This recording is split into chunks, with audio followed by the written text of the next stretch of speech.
Hello, Nasdaq followers, and welcome back to another edition of Trade Talks. I'm your host, Leanne Alfaro, and joining me today to talk a little bit about the markets from our IR intelligence team is Masood Gausi. Thank you so much for joining us. Thanks for having me, Leanne. How are you? Good. How are you? Not too bad. So talk to us a little bit about the markets here. We're going to take a look at our first chart. They've been falling since May. What are some of the drivers? Yeah, so it's been falling since May 5 when President Trump tweeted that he'll reinstate or increase tariffs on China. Initially, the market reaction was rather neutral to slightly lower.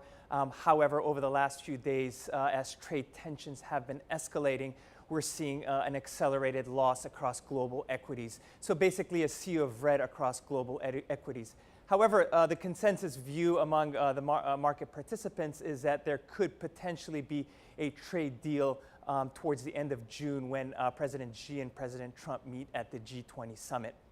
If we take a look at the chart here, so the U.S. markets have been outperforming its international peers. Reason being global markets, international markets, I should say, are more vulnerable than the U.S. markets. So the U.S., including today, is down some 3-4%. Europe is down 4-5%.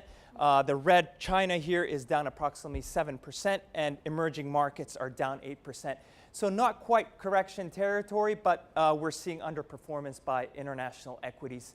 In terms of U.S. equities, we're seeing defensives outperform. Defensives are utilities, consumer staples, and real estate. We're looking at low volatility stocks outperform and also high dividend stocks outperform. So investors are nervous, they're a little jittery, but the expectation is that hopefully there could be potentially a trade deal again at the end of June.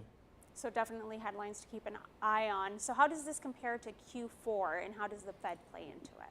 Yeah, so in Q4 we saw essentially a bear market.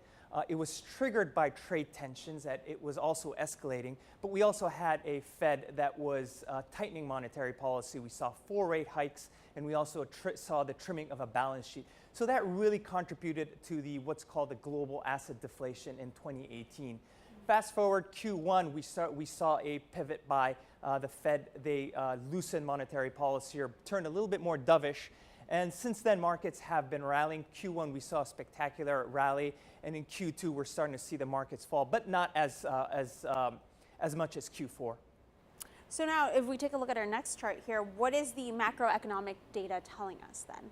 Yeah, so if you look at the City Surprise Index, which essentially measures economic data against expectations, it's in negative territory.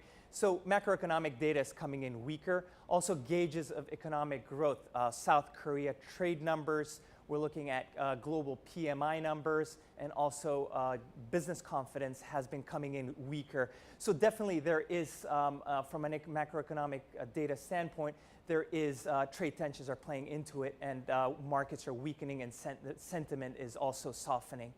This chart comes from the Wall Street Journal. Back in 2018, we were seeing capital expenditures by S&P 500 companies quite robust as a result of tax cuts and deregulation. However, towards the end of 2018 and first quarter of 2019, the data has softened. And again, this is because of rising uncertainty, trade tensions, and companies are reluctant to inject capital into capital expenditures. And now we also have another chart we wanted to take a look at here. So the consensus forecast. Yeah, so again, the same theme with trade tensions heightened and macroeconomic data softening.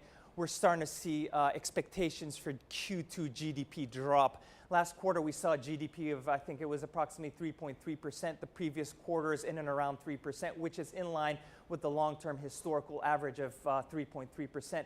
However, because of trade tensions, uncertainty, and slowing of global growth, we're starting to see consensus GDP fall below 2%, and some analysts have it at 1%. So a little concerning from that perspective from an economic growth standpoint. And buybacks seem to be robust. Any comments on that end? Yeah, so the talk is that the only buyers in town recently and Q1 have been corporates buying back their shares. So on the one hand, they're not putting capital into expenditures, durable goods, and growing the business, but they're buying back shares. And we're looking at here record rise in share buybacks.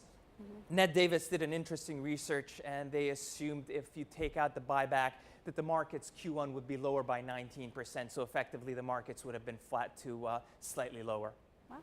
All right. Well, thank you so much, Masood, for your insight on the markets, and we hope to have you back soon for another Trade Talks. Thanks again, Leanne. Nasdaq followers, please stay tuned for another update right here from Trade Talks. We're doing the mid update with Brian Joyce.